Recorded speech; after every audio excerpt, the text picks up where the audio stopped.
Okay, clearly I've got a problem. It's in the name, I'm addicted. This time in particular, it's with a dive watch. One I've had on the channel before. In fact, I've had homage to it on the channel too. So, that makes this number 3. Is third time the charm? Let's find out.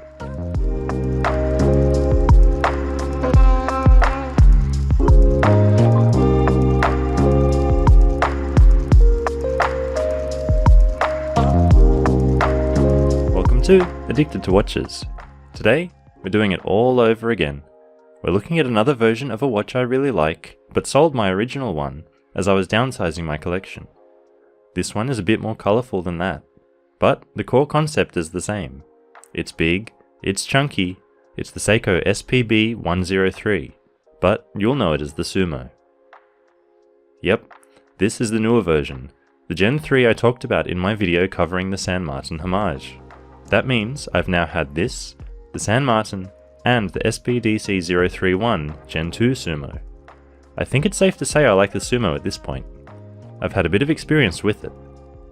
If you've been watching my channel, you'll have seen me go into detail about the watches before, so this video is not going to be a full-on review so much as it is a discussion and comparison. While I don't have my original Gen 2 Sumo anymore, I still have the San Martin, so we won't be looking at this watch in isolation. Before we compare it though, let's have a bit of a look at this one.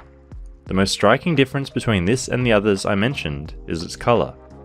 Both watches before this were black dial, black bezel watches. This green one has been interesting for me. I've had a couple of green watches lately, and the colour is slowly growing on me. I remember a few years ago talking with a fellow addictee about how green was the colour of the year. That's been replaced by a certain shade of light blue for a little while now, but I'm just catching up to this trend, so let's not get too far ahead of ourselves. The dial and bezel don't quite match in terms of their particular shades of green.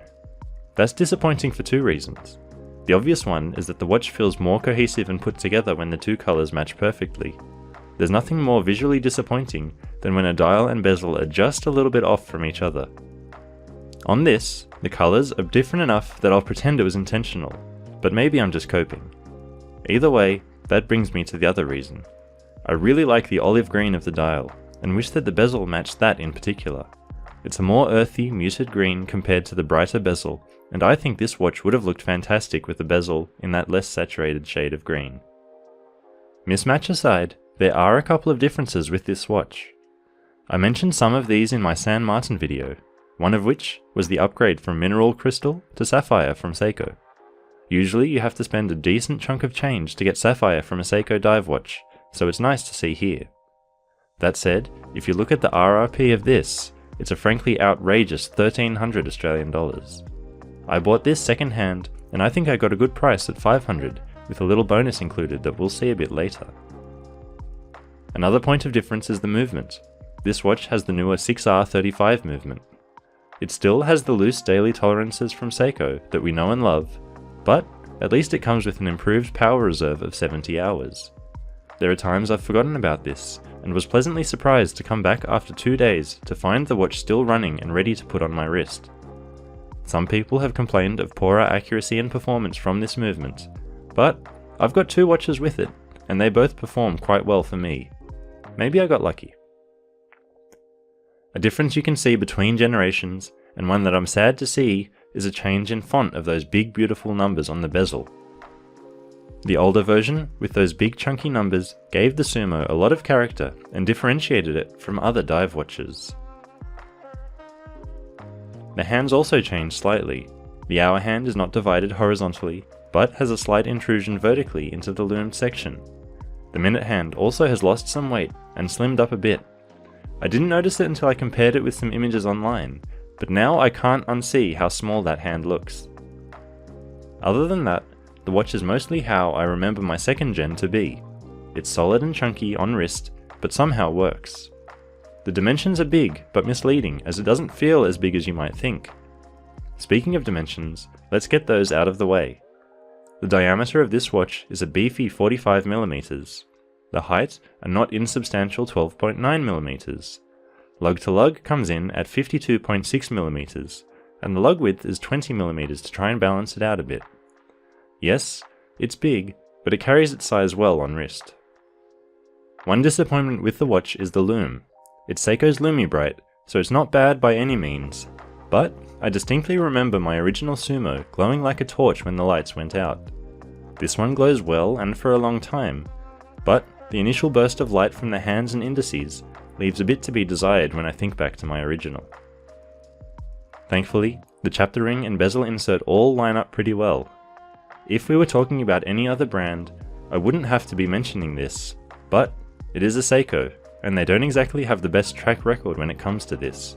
So much so that the joke started that a misaligned chapter ring was a sign of a genuine Seiko when trying to spot a fake. So, let's get it on wrist. I've got a 7-inch wrist, and it's just on the right side of big for me. It's a dive watch, so you can generally get away with something larger, but the curved profile of the case really helps it to hug the wrist and sit nicely. Even though the lug-to-lug is over 50mm, the lugs themselves don't hang over the sides of my wrist because of that curve. So, with all of that covered, we can bring in the San Martin. In that video, I posed the question of saving up for the real thing. I said, even at 3 times the price, get the Sumo. But, considering I paid even less than that for this one, it's a no-brainer. However, in terms of build and finishing, how does the San Martin go compared to the real deal, compared directly? At least in terms of size, shape and look, they pretty much nailed it. Comparing the cases, the San Martin is actually ever so slightly shorter when it comes to the lug-to-lug size. However, when we look at the thickness of each, the Seiko comes in thinner, which can make a big difference to the wearing experience. That's the case itself before you even include the domed crystal on the San Martin. What is very interesting to see is that if we compare the crispness of the transitions in finishing on the case, from brushed to polished, the San Martin is actually much more crisp compared to the Seiko. Looking here at the polished sections inside of the lugs, that is especially evident. Is it always a good thing though? It does look good from a distance and up close, but it also results in some sharp edges, especially when it comes to the bracelet. Which brings me to my main point to talk about between them. While the bracelet on the San Martin may look good, the feeling in hand is very different between it and the Seiko. The Seiko bracelet feels much more solid and well finished, no sharp edges, each link is smooth and curved. Now, I mentioned that this watch came with an extra. It relates to the bracelet that we've been talking about just now. It was basically what pushed me over the edge to buy this watch when I saw it. It came with an Uncle Seiko, now Uncle straps, beads of rice bracelet, and I think it looks fantastic on the watch. If the San Martin bracelet is average, and the OEM bracelet is decent, then this one is great. The links are small, so it curves to fit the wrist nicely, and those grains of rice running down the middle of the bracelet create a lot of visual interest. I don't normally like a polished center link on a bracelet, but in this case, I don't mind it at all, because it is broken up by all the different pieces. I will admit, Uncle Straps put just about as much effort as Seiko did in getting the end links to look like they were made to match the case of the watch. But they are solid and well fitted to the curve of the case. Another thing to note is the fairly standard clasp, which has a pressed shell. The 3 positions of micro adjustment don't bother me too much, because the links themselves are so small, so you should be able to get a good fit regardless. Since the watch arrived, I've basically exclusively worn it on the beads of rice bracelet, because it's just so comfortable and looks so good.